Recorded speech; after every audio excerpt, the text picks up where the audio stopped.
I found the note just before sunset. A small piece of paper folded twice, slipped halfway under my doormat.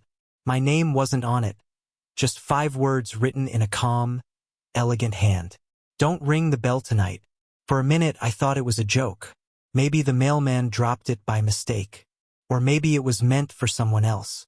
But when I looked up and saw her curtains moving just a little like someone had been watching, I knew it was from her. Clara Mitchell, my neighbor, the woman who somehow managed to make silence feel louder than words.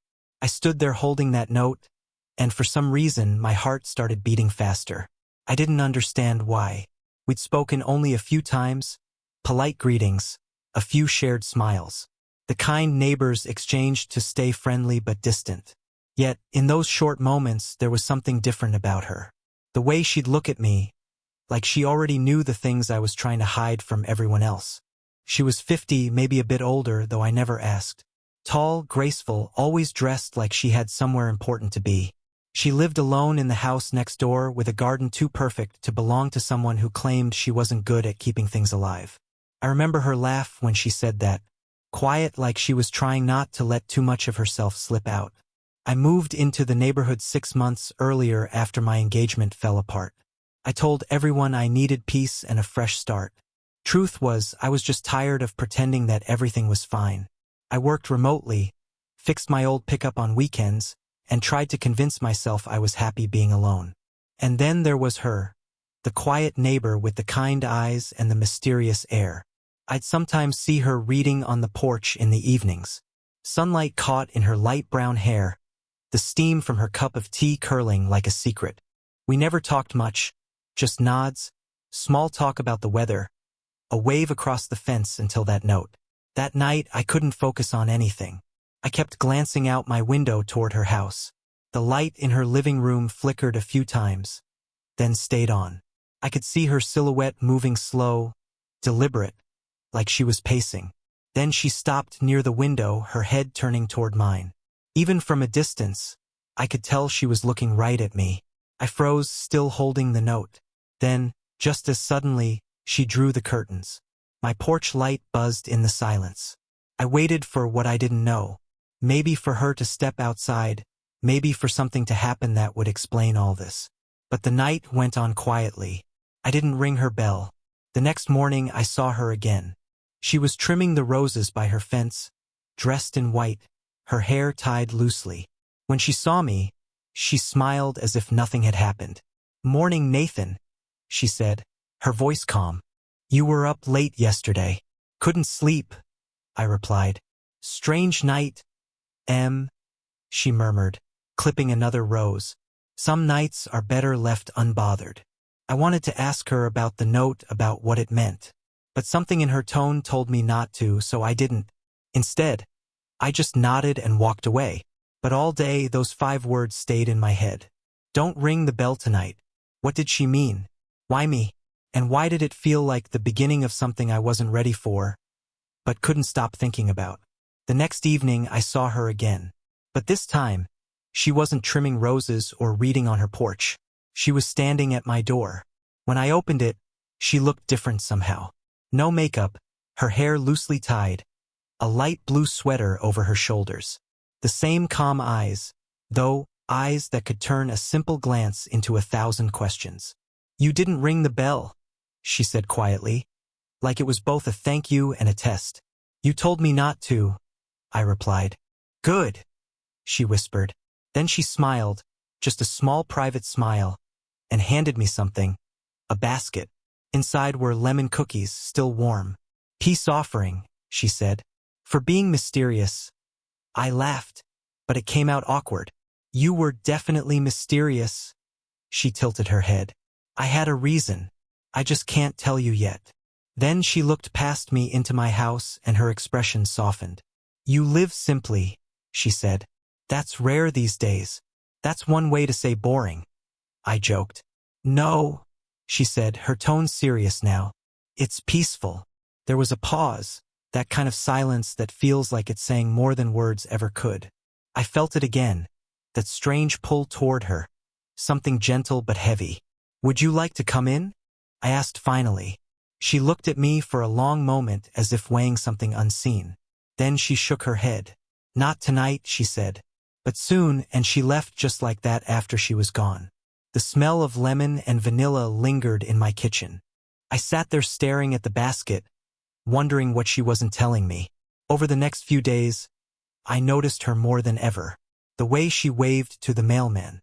The way she paused by her garden at dusk, as if listening to something far away.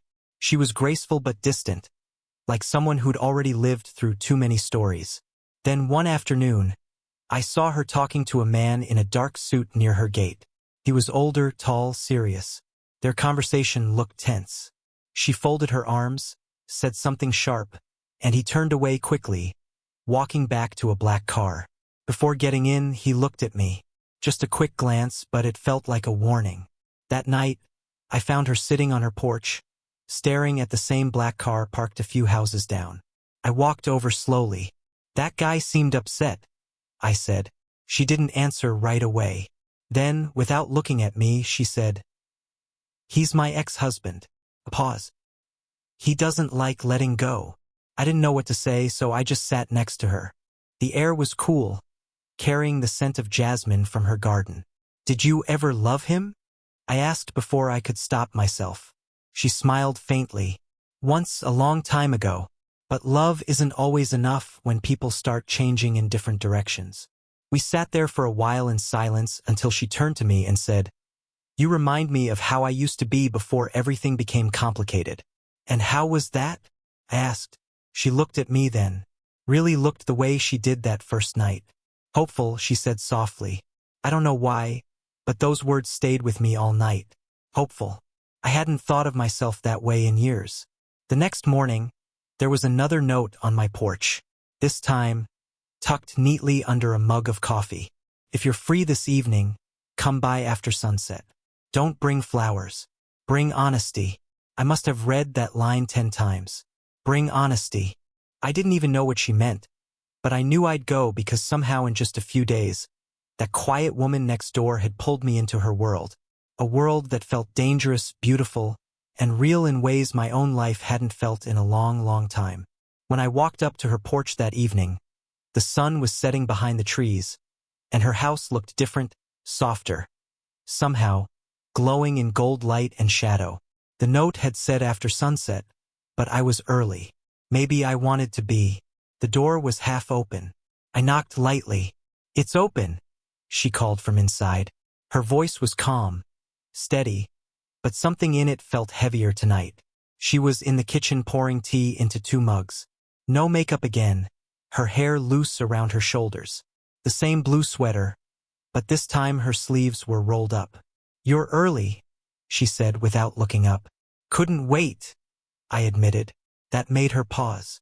She looked at me, eyes soft but unreadable. "Honesty," she reminded me. "You brought it." We sat at the small round table near the window. The air smelled like tea and lemon. For a moment, neither of us spoke. Then she said, "Do you ever feel like you missed your timing? Like something good almost happened, but you were too afraid to reach for it?" I thought about it. "Yeah," I said quietly. "I think that's most of life. Waiting until it's too late." She smiled sadly. "That's why I left that note," she said. "The one that said don't ring the bell tonight." I leaned forward. "Why? What were you hiding from?" She hesitated, then looked out the window. "Noise," she said. "Not from the world, from my past. My ex-husband was supposed to stop by that night. He tends to appear when I least expect it." I felt a sting of anger. "Does he still?" She cut me off gently. "No, not like that. He just likes to remind me that he exists." She stirred her tea slowly. "I didn't want you caught in that storm." We sat there in silence again, but it wasn't awkward.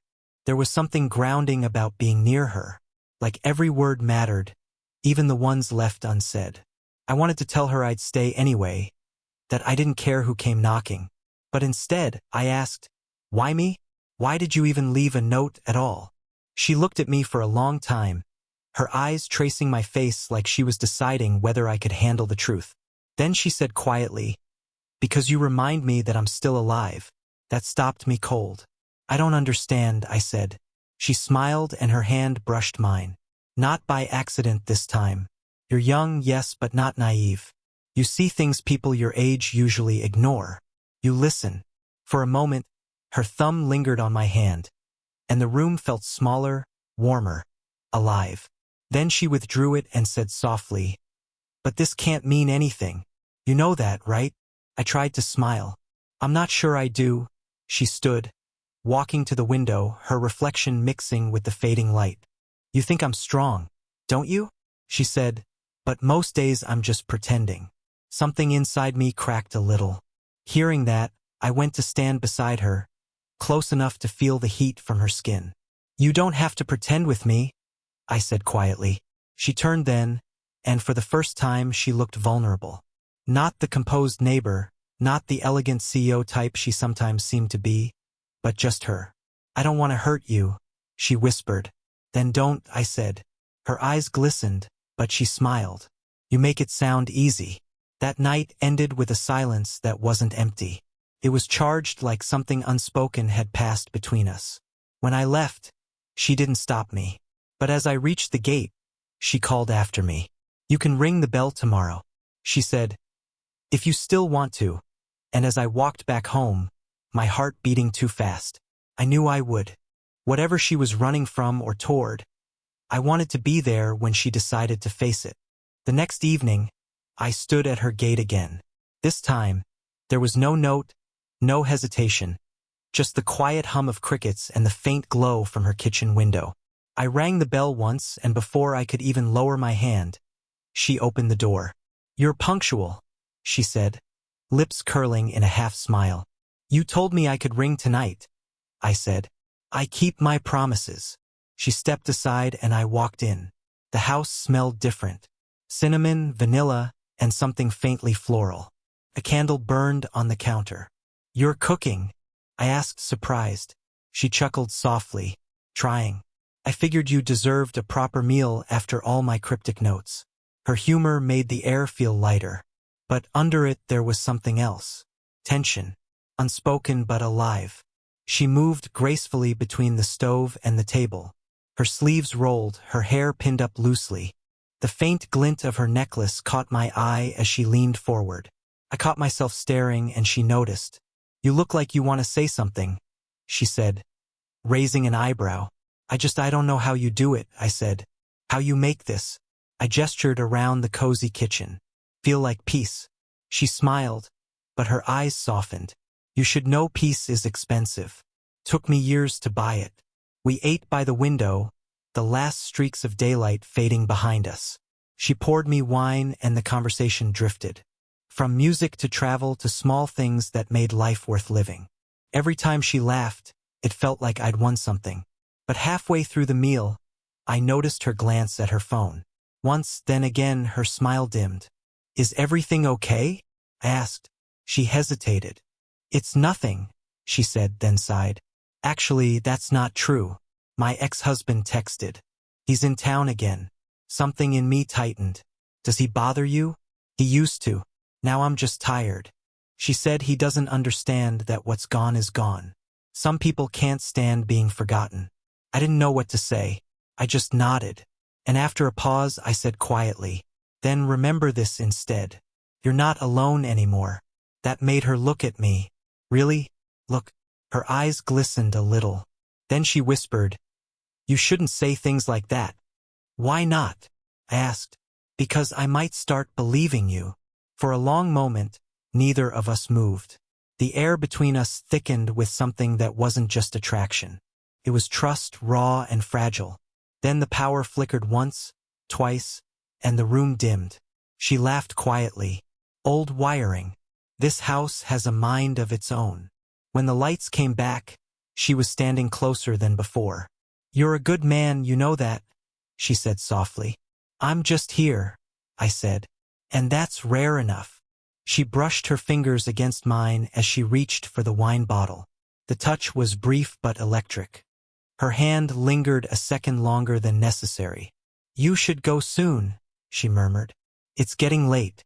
"I don't want to," I said honestly. "I know." Her smile trembled. "And that's what scares me. We stood there frozen in a moment that neither of us wanted to break. Finally, she took a step back and said, "Come by tomorrow." But earlier this time, before the sun sets, I nodded, even though I didn't fully understand why. When I got home that night, I couldn't shake the image of her standing by the window, half in shadow, half in light. There was something in her eyes I hadn't seen before, a mix of longing and fear. I didn't know it yet, but that night was the last time I'd see her smile like that for a while. When I arrived the next day, the sky was gray, the kind of gray that warned of rain, but never quite followed through. Her gate was open, which was strange. I called her name once, then again, but no answer came. The house was quiet, too quiet. I hesitated before stepping in. On the table in the hallway lay a folded note. For a moment, I thought it was another one of her little messages, but this time it was different. The handwriting was hurried, uneven. It read, "I'm sorry. Don't look for me." My stomach sank. I read it again and again, hoping I had misunderstood. But the words didn't change. I searched the rooms, the kitchen, the living room, her office, all spotless, as if she had planned this. Her favorite mug was gone from the counter. The framed photo of her by the seaside wasn't there anymore. Outside, I saw her neighbor, Margaret Lane, watering her plants. "You just missed her," she said. "Left early this morning with a suitcase. Said she needed time away." Time away. It sounded too calm for what I felt inside. I wanted to believe she'd call or text or even leave another note explaining everything. But days passed, then a week, then two, nothing. First, I tried to fill the silence. I worked longer hours, took extra shifts, pretended everything was fine. Yet every evening when I came home and saw her dark window across the street, it felt like something in me dimmed too. Then one rainy afternoon, I found a small package at my door. No return address. Inside was her silver locket, the one she always wore. Inside it, a tiny photo. The two of us laughing on her porch, taken by her phone one evening. I didn't even realize she'd captured. There was also a note. "You reminded me what it feels like to live again. Thank you. Don't wait for me, Nathan." I sat there for hours staring at the locket. The rain outside blurred everything. Like the world itself didn't want me to see too clearly. Couldn't be angry. She had given me something real, even if it was brief. Months went by. Seasons changed. I tried to move on, but part of me kept replaying that last night. The warmth in her eyes, the way she said before the sun sets, as if she already knew she wouldn't be there after. One morning, nearly a year later, I was at a cafe downtown. I had stopped by before work, half awake, lost in thought. Then I heard it, that soft, familiar laugh. I turned. There she was, sitting by the window in a pale blue coat, hair shorter now, glasses off. She looked peaceful. Next to her was a man about her age, his hand resting gently over hers. She saw me before I could look away. Our eyes met for a moment that stretched forever. Then she smiled. Not the kind that invites you closer, but the kind that says goodbye without words.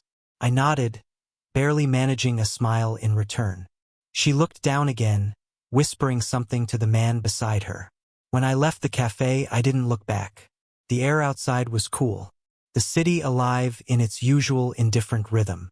Yet something in me felt lighter, because love, I realized, wasn't always about possession. Sometimes it's about letting someone find their peace, even if it's not with you. That night, I hung the locket by my window. When the sun set and its last light caught the silver, I could almost hear her voice again. Calm, steady, warm. "Don't ring the bell tonight." Only this time it didn't hurt. Felt like closure. Like the end of a chapter one was finally ready to keep, not to reopen. And maybe somewhere out there, she looked at that same sunset and thought of me,